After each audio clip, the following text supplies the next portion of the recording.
Hello friends, welcome to मकान classes. Friends, आज की क्लास में हम एक अलग ही टॉपिक पर बात करने वाले हैं। आज हम मैथमेटिक्स नहीं पढ़ने वाले। आपको जैसे कि पीछे बोर्ड पर दिख भी रहा होगा, आज हम बात करने वाले हैं एनवीएस रिक्रूटमेंट 2024।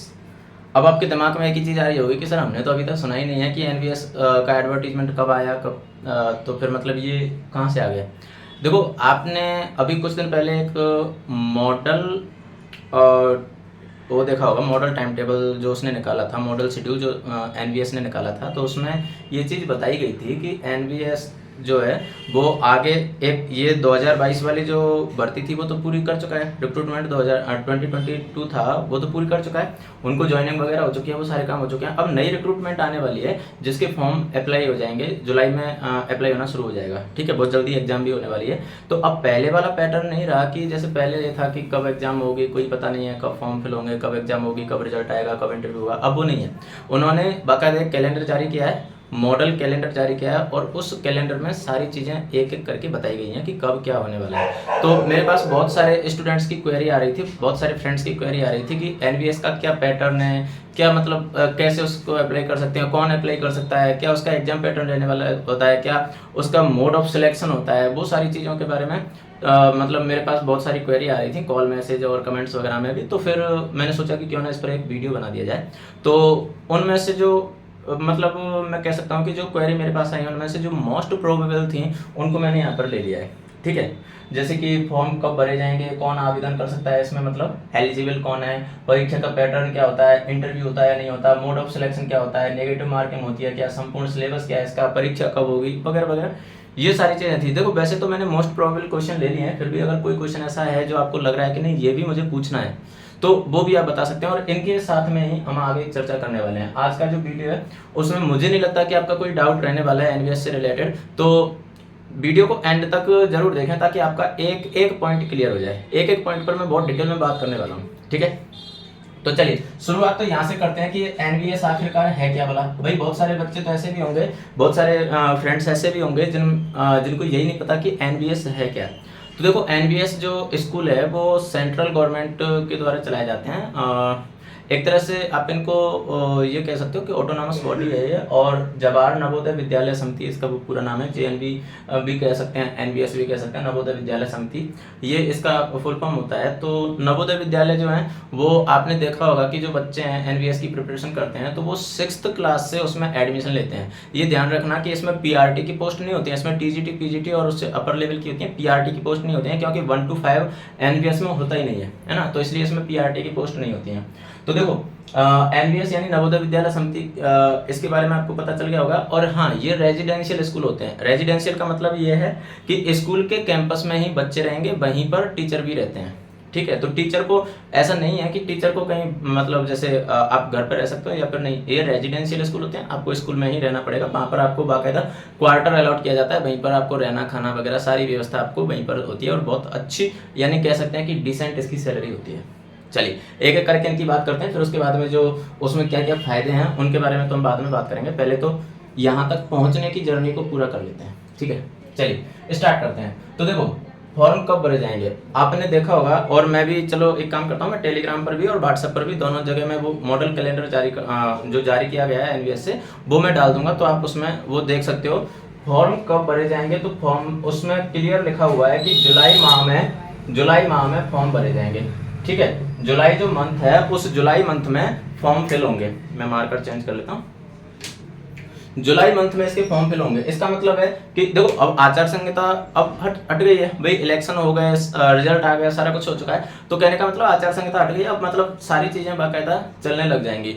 तो अब जुलाई माह में इसके फॉर्म फिल होने लग जाएंगे। ठीक है, तो सबसे पहला डाउट कि फॉर्म कब भरे जाएंगे, तो जुलाई मंथ, इसका आंसर आपको मिल चुका है। ठीक है, बात आती है कि आवेदन कौन कर सकता है, यानी इसके लिए एलिजिबल कौन है। तो देखो, एलिजिबिलिटी की जब बात आती है तो यहाँ पर चूंकि मैं बात करूंगा सिर्फ और सिर्फ टीचिंग पोस्ट की।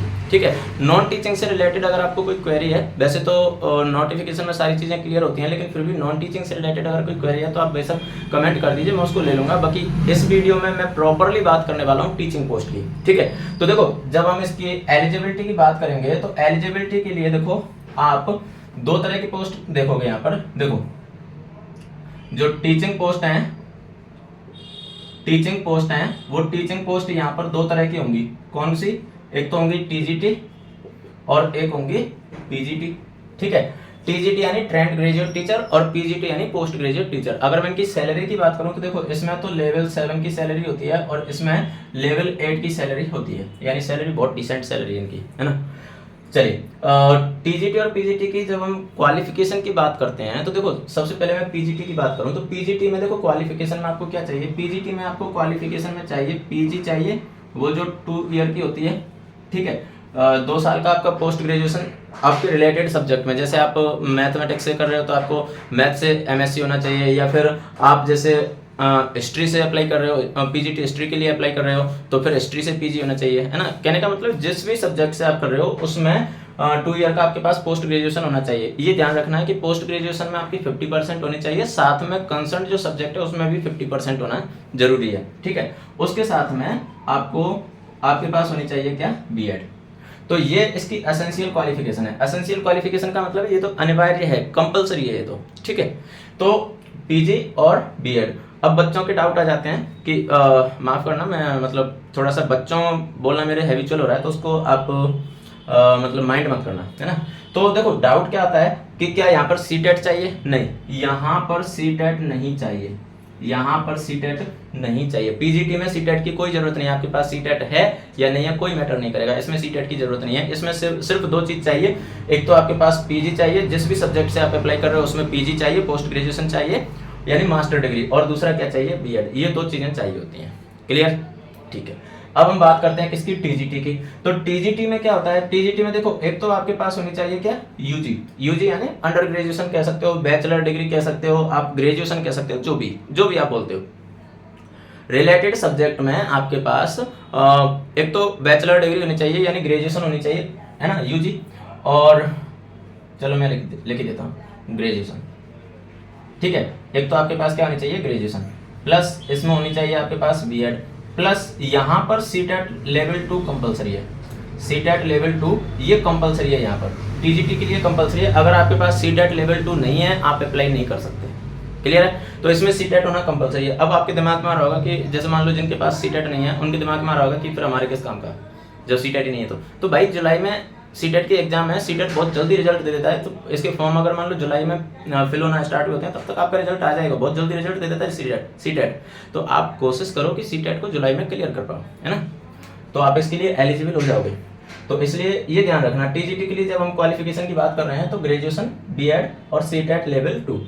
अब सबसे बड़ा जो सरदर्द है यहाँ पर वो क्या है? वो आ जाता है यहाँ पर सब्जेक्ट कॉम्बिनेशन का।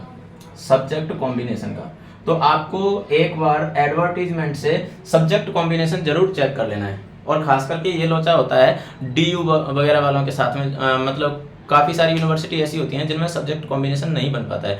फॉर एग्जांपल, जैसे मैं एक बेसिक्स एग्जांपल की बात करूं, जैसे मान लो मैथमेटिक्स से आपको अप्लाई करना है टीजीटी पोस्ट के लिए, तो मैथमेटिक्स में क्या होता है कि जैसे जो बहुत सारे लोग बाग होते हैं वो मैथमेटिक्स के साथ में कोई जैसे दूसरी चीज़ें ले लेता है, कोई फिजिक्स केमिस्ट्री मैथ्स ले रहा है और कोई दूसरी चीज़ें ले लेता है ना, केमिस्ट्री के बजाय कोई दूसरा को ले लिया है। तो इसमें सब्जेक्ट कॉम्बिनेशन बहुत ज़्यादा जरूरी है। अब इसमें ये होता है कि आपके पास 3 साल पीसीएम हो तब तो बहुत अच्छी बात है, अगर 3 ही साल पीसीएम है तो बहुत अच्छी बात है। लेकिन इसमें नोटिफिकेशन में लिखा हुआ है, जो आप 2022 वाला नोटिफिकेशन देखोगे तो उसमें लिखा हुआ है कि अगर बहुत सारी यूनिवर्सिटी ऐसी होती हैं जो लास्ट सेशन में 2 ही सब्जेक्ट रख देती हैं, मतलब फर्स्ट ईयर सेकंड ईयर में 3 सब्जेक्ट रहेंगे फिर लास्ट में 2 रखेंगे। तो ऐसे में फिर उनमें कॉम्बिनेशन दिया हुआ है कि मैथमेटिक्स के साथ में फिर फिजिक्स होना कंपलसरी है, तो इस टाइप का। तो वो कॉम्बिनेशन जरूर आपको पढ़ लेना है। मैं आपको जो एलिजिबिलिटी वाला जो है ना वो भी आपको इसके साथ में डाल दूंगा व्हाट्सएप पर भी और उस पर टेलीग्राम पर भी, तो आप वहां से देख सकते हो। ठीक है, तो सब्जेक्ट कॉम्बिनेशन इसमें बहुत बड़ा रोल प्ले करेगा। ठीक है, सब्जेक्ट कॉम्बिनेशन आपको चेक कर लेना है। साथ के साथ में यहाँ पर देखो ध्यान देने वाली बात क्या है कि ग्रेजुएशन जो आपकी क्वालिफिकेशन है ना, इस ग्रेजुएशन में तो आपको 50% होना ही चाहिए।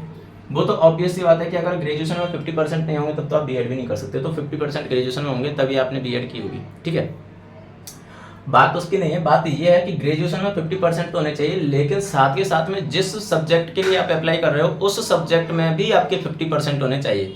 जैसे एक उदाहरण लेते हैं, जैसे मान लो आपने टीजीटी मैथ्स के लिए अप्लाई किया, चलो मैं इसको एरेज कर देता हूँ। जैसे मान लो आपने टीजीटी मैथ्स के लिए अप्लाई किया, तो टीजीटी मैथ्स के लिए अगर आप अप्लाई कर रहे हो, टीजीटी मैथ्स के लिए आप अप्लाई कर रहे हो, तो इसका मतलब है कि मैथमेटिक्स में, मैथ्स में आपके first year, second year, third year, ये तीनों ईयर के जो मार्क्स हैं उनको काउंट करके वो ओवरऑल 50% होना चाहिए। अगर वो 50% से कम है तो आप आउट हो जाओगे। ठीक है, तो ये भी आपको चेक कर लेना है कि ग्रेजुएशन में तो 50% चाहिए, लेकिन साथ के साथ में सब्जेक्ट में भी 50% चाहिए। क्लियर है? तो आवेदन कौन कर सकता है, इसका आंसर मुझे लग रहा है कि अब आपको मिल चुका होगा। पीजीटी का भी मैंने बता दिया, पीजीटी में ज़्यादा झंझट नहीं है, टीजीटी में ज़्यादा लोचा है, जो मैंने आपको बता दिया। दो चीज़ें ध्यान रखनी है एलिजिबिलिटी के लिए। तो देखो आपको ये तीन चीज़ें कंपलसरी है, ग्रेजुएशन, बीएड और सीटेट लेवल 2, ये तीन चीज़ें कंपलसरी है। जो सबसे ज़्यादा सरदर्द होता है वो किस में होता है, एक तो सब्जेक्ट कॉम्बिनेशन में, और दूसरा ये 50% वाले लोचा में। कई बच्चों को लगता है, कई फ्रेंड्स को लगता है कि मतलब ओवरऑल सब्जेक्ट में 50% चाहिए, कई को ये लगता है कि नहीं कंसर्न सब्जेक्ट में 50% चाहिए, कई को लगता है कि नहीं फिजिक्स, केमिस्ट्री और मैथ्स तीनों में इंडिविजुअल 50% चाहिए। ऐसा नहीं है, आपको ग्रेजुएशन में कंप्लीट 50% चाहिए, साथ के साथ में कंसर्न सब्जेक्ट में 50% चाहिए। यानी अगर आप मैथमेटिक्स से अप्लाई कर रहे हो तो मैथमेटिक्स में आपको 50% चाहिए। ठीक है, आप हिंदी से अप्लाई कर रहे हो तो हिंदी में आपको 50% चाहिए, आप एसएसटी से कर रहे हो तो एसएसटी में, मतलब जो भी आपके स्ट्रीम है, जो भी आपके सब्जेक्ट हैं उसके अकॉर्डिंग उसमें 50% चाहिए। क्लियर है? तो इसका आंसर आपको मिल गया, इसका आपको आंसर मिल गया। अब बात आ जाती है कि परीक्षा का पैटर्न क्या है। तो देखो अब परीक्षा के पैटर्न की जब हम बात करते हैं तो देखो परीक्षा का पैटर्न क्या है, एक एक करके हम बात करेंगे टीजीटी और पीजीटी दोनों के लिए। देखो अगर मैं बात करूं पीजीटी के लिए, सबसे पहले मैं पीजीटी के लिए बात करता हूं। तो देखो इसमें जो परीक्षा का पैटर्न होगा, यानी जो परीक्षा होगी वो कैसी होगी, ऑनलाइन होगी, कंप्यूटर बेस्ड टेस्ट होगा, सीबीटी होगी। ठीक है, दूसरी बात इसमें 1/4 की नेगेटिव मार्किंग होगी, 1/4 की नेगेटिव मार्किंग होगी। तीसरी बात क्या है, इसमें देखो जब हम बात कर रहे हैं कि परीक्षा का जो पैटर्न है वो पैटर्न क्या है, तो देखो एक तो आपको 150 मार्क्स का पेपर होगा और क्वेश्चन कितने होंगे, 150 क्वेश्चन होंगे। टाइम कितना होगा, 180 मिनट टाइम होगा, यानी 3 घंटे। 3 घंटे आपके पास टाइम होगा। 150 क्वेश्चन होंगे, 150 नंबर के होंगे, यानी हर क्वेश्चन 1 नंबर का होगा। ठीक है, उसके बाद में बात आती है कि आपकी मेरिट किससे बनेगी। तो ध्यान रखना, आप सीबीटी के बाद में जब इंटरव्यू के लिए शॉर्ट लिस्ट हो गए तो वहां पर सीबीटी की जो मेरिट बनेगी वो 150 से नहीं बनेगी। ये यहाँ पर ध्यान रखने वाली बात है, वो 150 से नहीं बनेगी। जो मेरिट बनेगी वो मेरिट किससे बनेगी, वो मेरिट बनेगी 130 से।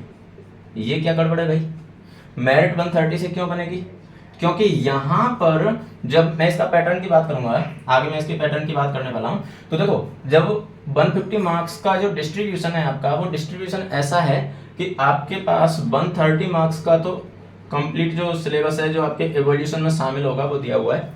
साथ में जो लास्ट में जो पार्ट है वो 20 मार्क्स का है, और ये 20 मार्क्स का क्या है, लैंग्वेज है। ठीक है, ये लैंग्वेज है, और लैंग्वेज कौन सी है आपकी, हिंदी और इंग्लिश। ये 20 मार्क्स की लैंग्वेज है, और इस 20 मार्क्स की लैंग्वेज को आपको क्वालिफाई करना है। ये एवोल्यूशन में शामिल नहीं होगा, ये आपकी मेरिट में शामिल नहीं होगा, इसको केवल आपको क्वालिफाई करना है। लेकिन इसका रोल इतना बड़ा है कि अगर आप इसको क्वालिफाई नहीं करते हो तो ये आपका चेक ही नहीं होगा। अगर आप इसको क्वालिफाई नहीं करते हो तो ये आपका चेक ही नहीं होगा। भले ही आप इसमें 130 में से 130 भी ले आए ना, तब भी आप आउट हो। तो इसको भी हल्के में नहीं लेना है। अब देखो मैं बात करता हूँ इसके मतलब पूरे पैटर्न की बात करता हूँ, फिर आपके समझ में अच्छे से आ जाएगा। देखो इसका जो सिलेबस है या जो पैटर्न है एग्जाम का, वो मैंने यहाँ पर लिखा हुआ है। तो देखो पीजीटी के लिए जो 150 मार्क्स का डिस्ट्रीब्यूशन है, तो देखो जनरल अवेयरनेस ये है 10 मार्क्स की, 10 मार्क्स की जनरल अवेयरनेस है। उसके बाद में रीजनिंग एबिलिटी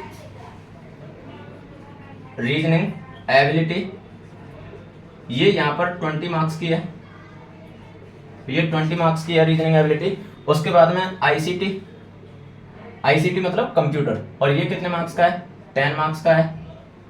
उसके बाद में टीचिंग एप्टीट्यूड ये कितने का है, ये भी 10 मार्क्स का है। और उसके बाद में है डोमेन नॉलेज ये कितने मार्क्स का है, ये 80 मार्क्स का है, 80 मार्क्स का है। इस तरह से आपका टोटल ये कितना हो गया, 130 क्वेश्चन 130 मार्क्स हो गए। देखो 80, 90, 100 और 30, 130, ठीक है। 130 मार्क्स का ये होगा। उसके बाद में जो लास्ट आपका पार्ट होता है वो लैंग्वेज होती है। लैंग्वेज होती है वो कितने की होगी, 20 मार्क्स की होगी, लेकिन ये क्वालिफाइंग इन नेचर होगी, यानी 2 लैंग्वेज होंगी तो दोनों में आपको 4 मार्क्स इंडिविजुअली लेके आने हैं, ठीक है। केवल उनको क्वालिफाई करना है, ये मेरिट में शामिल नहीं होगा। मेरिट में शामिल केवल ये 130 होंगे, ठीक है। लेकिन इसको क्वालिफाई करना कंपलसरी है। अगर ये आपने क्वालिफाई नहीं किया तो इनकी ये चेक ही नहीं होगा, फिर क्लियर है, ये चेक ही नहीं होगा। इसमें भले आप 130 में से 130 ले आओ, अगर ये क्वालिफाई नहीं है तो आप किसी काम के नहीं हो, क्लियर है। तो इसको हल्के में नहीं लेना है लैंग्वेज को। लैंग्वेज में आपको हिंदी और इंग्लिश दोनों देखने को मिल जाएंगे, ठीक है। तो ये था इसका कंप्लीट पैटर्न, ठीक है। तो यहाँ पर जो मेरिट बनने वाली है वो किससे बनने वाली है, 130 से। उम्मीद कर रहा हूँ कि अब आपकी एक एक चीज़ क्लियर हो गई होगी। ये मैंने बता ही दिया कि 1/4 की नेगेटिव मार्किंग है यहाँ पर, ठीक है। और 180 मिनट यानी 3 आवर्स इसके लिए आपको टाइम मिलेगा। अच्छा हाँ, एक चीज़ और, डोमेन नॉलेज आपके दिमाग में आ रहा होगा कि डोमेन नॉलेज में क्या है। डोमेन नॉलेज में एक्चुअली में कुछ नहीं, आपका सब्जेक्ट स्पेसिफिक है। ये आपका जो सब्जेक्ट है उसकी नॉलेज आपसे पूछी जाती है इसमें। अब बात यह आ जाती है कि सब्जेक्ट किस लेवल तक पूछी जाएगी, वो हर सब्जेक्ट में अलग अलग उसके ऊपर डिपेंड करेगा, है ना। तो वो मैं सिलेबस डाल दूंगा, उसमें आप देख सकते हो, बाकायदा सिलेबस दिया हुआ है ना। तो सिलेबस दिया हुआ है तो वो मैं डाल दूंगा, तो उसकी आप टेंशन ना लें। डोमेन नॉलेज में एक्चुअली में क्या है कि इसमें देखो, एक तो सब्जेक्ट है, फिर इसमें एनईपी 2020 से भी क्वेश्चन पूछे जाएंगे, इसमें एक्सपीरियंशियल पेडागोजी से भी कुछ क्वेश्चन पूछे जाते हैं, और इसमें नॉर्मल टीचिंग एक्सपीरियंस वगैरह उससे भी रिलेटेड कुछ क्वेश्चन पूछे जाते हैं। तो कहने का मतलब ये है कि आप ऐसे मान के चलो, अराउंड, मैं एग्जैक्ट नहीं बोल रहा, बट अराउंड 60 to 65 सब्जेक्ट आएगी, और 10 to 15 में ये बाकी सारी चीज़ें आ जाएंगी, ठीक है। तो ये बात हो गई किसकी, पीजीटी की, क्लियर है। तो पीजीटी में और बाकी क्या रहा, ये सारी मैंने बता दिया कि ये क्या है, क्वालिफाइंग मार्क्स। क्वालिफाइंग नहीं है इसके, अगर आप इसमें से 20 आउट ऑफ 20 लाते हो तब भी कोई वो नहीं है, और केवल दोनों में 4 मार्क्स यानी टोटल 8 मार्क्स लेके आते हो।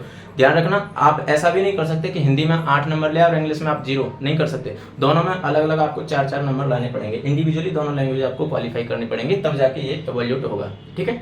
तो इसमें ज़्यादा से ज़्यादा स्कोर करो और इसको क्वालिफाई करो, ठीक है। ये तो बात हो गई किसकी, पीजीटी की। अब मैं बात करता हूँ किसकी, टीजीटी की। अब देखो टीजीटी में कहाँ चेंज आएगा वो चीज़ समझना है। देखो टीजीटी के लिए जो पेपर होगा वो भी सीबीटी होगा, कंप्यूटर बेस्ड होगा। यहाँ भी 130 negative mark, sorry 1/4 negative marking होगी। यहाँ भी 150 मार्क्स का क्वेश्चन पेपर होगा, यहाँ भी 150 क्वेश्चन होंगे, यहाँ भी 180 मिनट यानी 3 आवर्स मिलेंगे आपको। सारी चीज़ें सेम है। सिलेबस अगर आप देखोगे, सिलेबस में कहीं कोई चेंज नहीं है। कहाँ पर चेंज है सुनो, रीजनिंग एबिलिटी है वो जो यहाँ पर 20 मार्क्स की थी, वो यहाँ पर कितने की हो गई, 10 मार्क्स की हो गई टीजीटी में, ठीक है।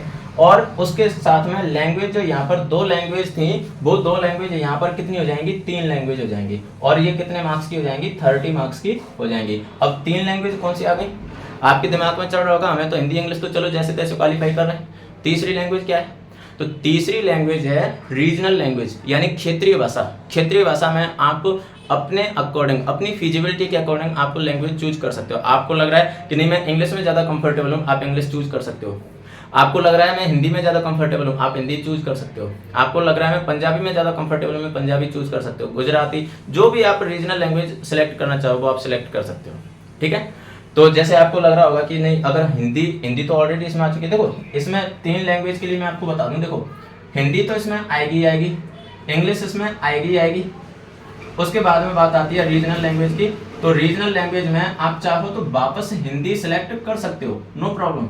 रीजनल लैंग्वेज में भी आप हिंदी सेलेक्ट कर सकते हो, या फिर आप जो भी दूसरी लैंग्वेज सेलेक्ट करना चाहो वो कर सकते हो, ठीक है। तो ऐसा नहीं है कि आपने हिंदी यहाँ पर ले ली तो रीजनल में नहीं ले सकते, नहीं, बाकायदा आप ले सकते हो, ठीक है। तो यहाँ भी सेम चीज रहेगी कि यहाँ पर आपके जो ये जो लैंग्वेज है वो 20 की बजाय अब कितने की हो गई, 30 मार्क्स की हो गई। तो 30 मार्क्स की लैंग्वेज हो गई, इसका मतलब है तीनों लैंग्वेज में आपको 4 नंबर अलग अलग लेके आने हैं। 10 की तीनों लैंग्वेज होंगे, 10 की हिंदी, 10 की इंग्लिश, 10 की रीजनल। तो तीनों में 4 नंबर आपको अलग अलग से लेके आने होंगे, टोटल 12 नंबर लेके आने होंगे, लेकिन तीनों में अलग अलग। ये मैंने मिनिमम बताया, ऐसा नहीं है कि नहीं आपको 4 ही लाने हैं, आप ज़्यादा ला सकते हो, है ना। कहीं ऐसा ना हो कि आप ये सोच लो कि 4 ही नंबर आए, कहीं ज़्यादा आ गए तो ज़्यादा आ गए तो बहुत अच्छी बात है ना।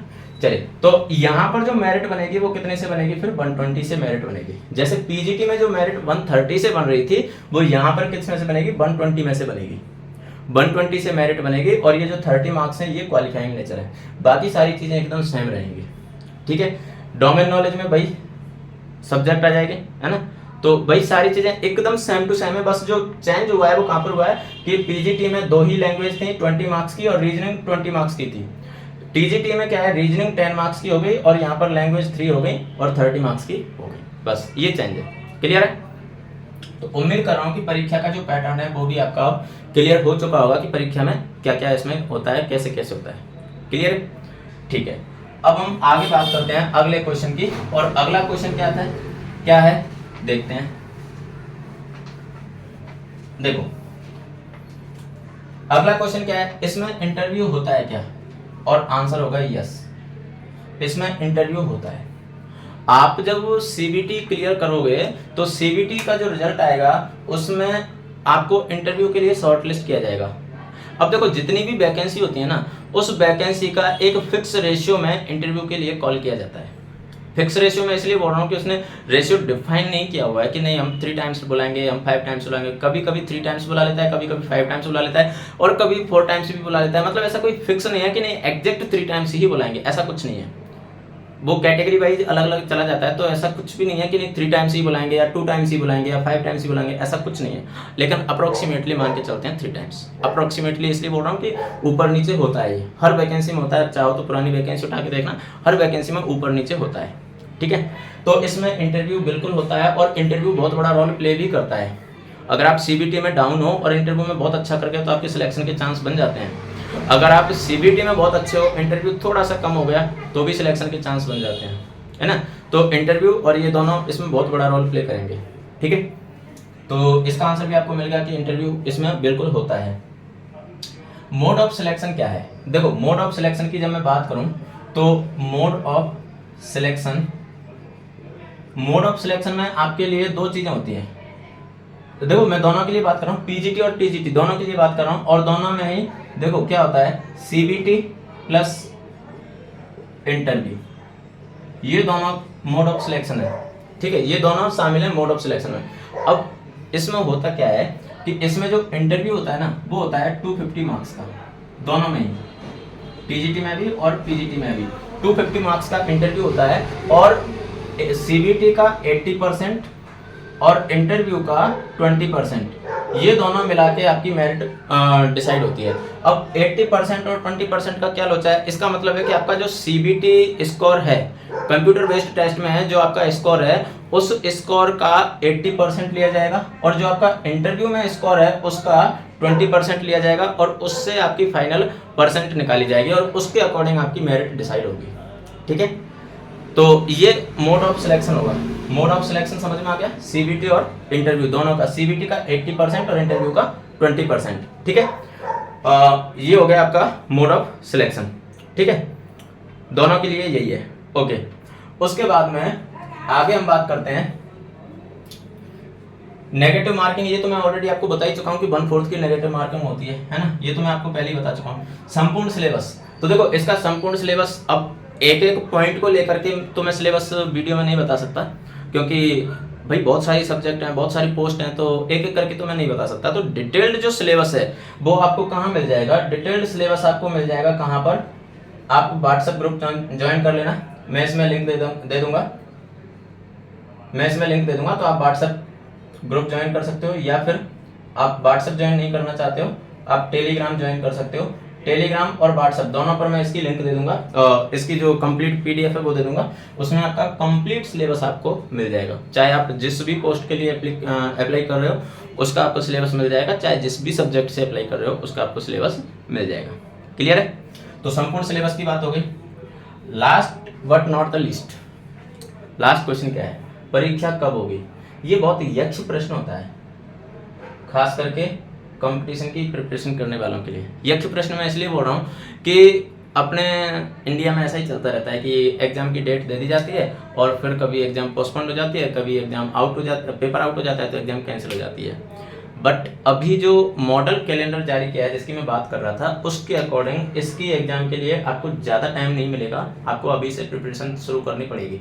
इसकी जो एग्जाम टेंटेटिव एग्जाम बता रहा हूँ मैं, वो टेंटेटिव एग्जाम है सितंबर टू अक्टूबर। यानी इनका अभी जो मॉडल कैलेंडर के अकॉर्डिंग अगर मैं बात करूं तो इनका प्लान ये है कि ये जनवरी 2025 तक तो आपको ज्वाइनिंग दे दें। जनवरी 2025 तक तो आपको क्या दे दें, ज्वाइनिंग दे देंगे। ठीक है, दिसंबर तक फाइनल इंटरव्यू वगैरह सारा कुछ का रिजल्ट निकाल कर और जनवरी में तो ये क्या दे देंगे, ज्वाइनिंग दे देंगे। ठीक है, तो इसलिए जो मॉडल कैलेंडर में बताया गया है सितंबर अक्टूबर, थोड़ा बहुत डिले हो सकता है, ऐसा कुछ नहीं है। उसमें सितंबर बताया, मैंने सितंबर अक्टूबर लिया है, बट थोड़ा बहुत डिले इतना तो चलता है। बट मुझे नहीं लगता कि ये ज़्यादा डिले होगा, है ना, क्योंकि वो कैलेंडर ऐसा नहीं है कि अभी 2024 और 25 के लिए जारी किया गया, 25-26 के लिए भी जारी किया जा चुका है ना। मतलब आगे इसी तरह से वैकेंसी चलती रहेंगी और ये बहुत अच्छा भी है। मैं पर्सनली बोलूँ तो पर्सनली मैं इसके फेवर में हूँ कि हर साल अगर वैकेंसी इस तरह से, भले ही कम वैकेंसी आए लेकिन हर साल आती रहेंगी ना, तो वो फायदेमंद होगा। भाई इस साल नहीं तो अगले साल से, इस साल नहीं तो अगले साल से, तो कहने का मतलब है कि वो तैयारी कहीं ना कहीं बेस्ट नहीं जाएगी। वो गलत होता है कि 3-3, 4-4, 5-5 साल में वैकेंसी आ रही है, तब तक सब कहते हैं ना गुड़ गोबर हो चुका होता है। चलिए, तो ये था आपका कंप्लीट एनवीएस का एक कह सकते हैं कि पोस्टमार्टम। मुझे नहीं लगता कि अभी भी आपकी कोई क्वेरी बची होगी। फिर भी अगर कोई क्वेरी है तो आप कमेंट बॉक्स में कमेंट कीजिए, मैं भी इसमें देख लेता हूँ कि कोई चीज़ बची हुई है क्या। फॉर्म कब भरे जाएंगे बता दिया है, परीक्षा पैटर्न क्या है बता दिया है, सिलेबस क्या है वो भी बता दिया है, इंटरव्यू बता दिया है, मोड ऑफ सिलेक्शन बता दिया है आपको, नेगेटिव मार्किंग आपको बताई दी है ना। और हाँ, एज की बात कर लेते हैं। तो एज देखो, टीजीटी के लिए जो अपर एज है टीजीटी के लिए वो कितनी है, 35 है, और पीजीटी के लिए 40 है अपर एज। फिर उसके बाद में जो कैटेगरी वाइज जो एज रिलैक्सेशन है वो तो खैर एप्लीकेबल होता ही है, बट मैंने जनरल के लिए बात की है। जनरल के लिए अपर एज 35 है, और मतलब टीजीटी में अपर एज 35 है और पीजीटी में अपर एज 40 है। ठीक है, उसके बाद में क्वालिफिकेशन की बात हो ही गई है, और फिर पैटर्न की बात हो गई, फाइनल मेरिट की बात हो गई, बस यही था इसमें। तो दोस्तों, अगर आपको ये चीज़ें, ये इन्फॉर्मेशन पसंद आई हो तो अपने दोस्तों में शेयर करना ना भूलें। देखो, हम आपके लिए इतनी मेहनत करते हैं। मैंने 2022 का जो एडवर्टीजमेंट है बाकायदा एक पॉइंट पढ़ा है और वहाँ से आपके लिए ये इन्फॉर्मेशन उठाई है। तो नो डाउट हम भी आपके लिए मेहनत करते हैं, तो आपकी इतनी मॉरल ड्यूटी तो बनती है कि आप अपने दोस्तों में शेयर जरूर करें, ताकि हमें भी मोटिवेशन मिले, है ना। फिर हमें जब मतलब वीडियो पर अच्छा रेस्पॉन्स मिलता है तो फिर हम अगला वीडियो बनाने के लिए मोटिवेट होते हैं, और जब लगता है कि नहीं यार रेस्पॉन्स अच्छा नहीं है तो फिर हमारा भी मॉरल डाउन होता है।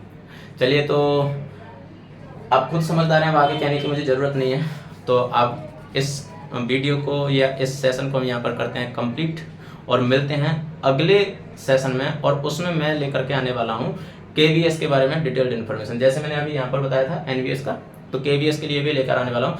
केवीएस में एक चीज़ और मैं बता दूँ, केवीएस में मैंने खुद इंटरव्यू दिया हुआ है, तो मैं अपना इंटरव्यू का एक्सपीरियंस भी आपको बताने वाला हूँ, और कैसे मैंने उसमें मतलब एक बेटर स्कोर किया था सीवीटी में, वो भी सारी स्ट्रेटेजी मैं आपको बताने वाला हूँ। बस आप सेशन ज्वाइन करना ना भूलें और दोस्तों में शेयर करना ना भूलें। चलिए, तो आज के सेशन को तो यहाँ पर कंप्लीट करते हैं, फिर मिलते हैं एक नए सेशन में। तब तक के लिए बाय बाय, थैंक यू।